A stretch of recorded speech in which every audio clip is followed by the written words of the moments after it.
بسم اللہ الرحمن الرحیم۔ السلام علیکم۔ ہر روز نئی ویڈیو کے لیے چینل کو سبسکرائب کر لیں اور ساتھ لگے ہوئے بیل آئیکن کو دبا کر آل کی آپشن کو سلیکٹ کریں تاکہ ہر نئی ویڈیو کی اپڈیٹ آپ کو ملتی رہے۔ ایک آدمی نے اپنے بیٹے کو ایک قصہ سنایا کہ کسی قبرستان میں ایک شخص نے رات کے وقت کسی لاش کے ساتھ زنا کیا۔ وہاں کا جو بادشاہ تھا وہ بڑا نیک صفت تھا۔ اس کے خواب میں ایک سفید پوش آدمی آیا اور اسے کہا کہ فلاں مقام پر فلاں شخص اس گناہ کا مرتکب ہوا ہے، اور اسے حکم دیا کہ زانی کو فوراً بادشاہی دربار میں لا کر اسے مشیر خاص کے عہدے پر مقرر کیا جائے۔ بادشاہ نے وجہ جاننی چاہی تو فوراً خواب ٹوٹ گیا۔ بادشاہ سوچ میں پڑ گیا۔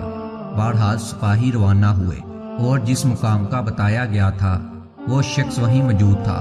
جب سپاہی وہاں پر پہنچے، سپاہیوں کو دیکھ کر وہ بکھلا گیا اور اسے یقین ہو گیا کہ اس کی موت کا وقت آن پہنچا ہے۔ اسے پکڑ کر لے جایا گیا اور بادشاہ کے سامنے حاضر کیا گیا۔ بادشاہ نے اسے گناہ سنایا اور اس سے کہا، آج سے تم میرے مشیر خاص ہو۔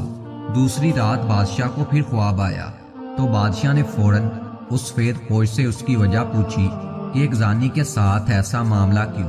سفید پوش نے کہا کہ اللہ کو اس کا گناہ سخت ناپسند آیا، چونکہ اس کی موت کا وقت نہیں آیا تھا، اسی لیے تم سے کہا گیا کہ اسے مشیر بنا لو تاکہ وہ عیش میں پڑ جائے اور کبھی اپنے گناہ پر نادم ہو کر معافی نہ مانگ سکے، کیونکہ اس کی سزا آخرت میں طے کر دی گئی ہے۔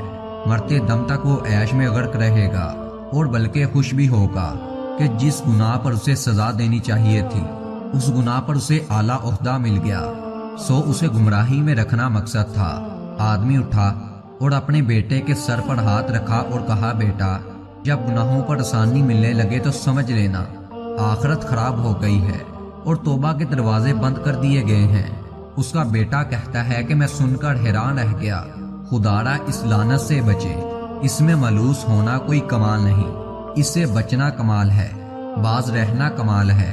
سوچیے اور نکلیے اس گناہ سے، کیونکہ حیا کا اٹھ جانا ایمان اٹھ جانے کی نشانی ہے۔ یہ نشانی ہے اس بات کی کہ اندھیری قبر میں بہت برا ہونے والا ہے۔ دعا ہے اللہ تعالیٰ سے ہمیں وہ ہدایت دے، آمین۔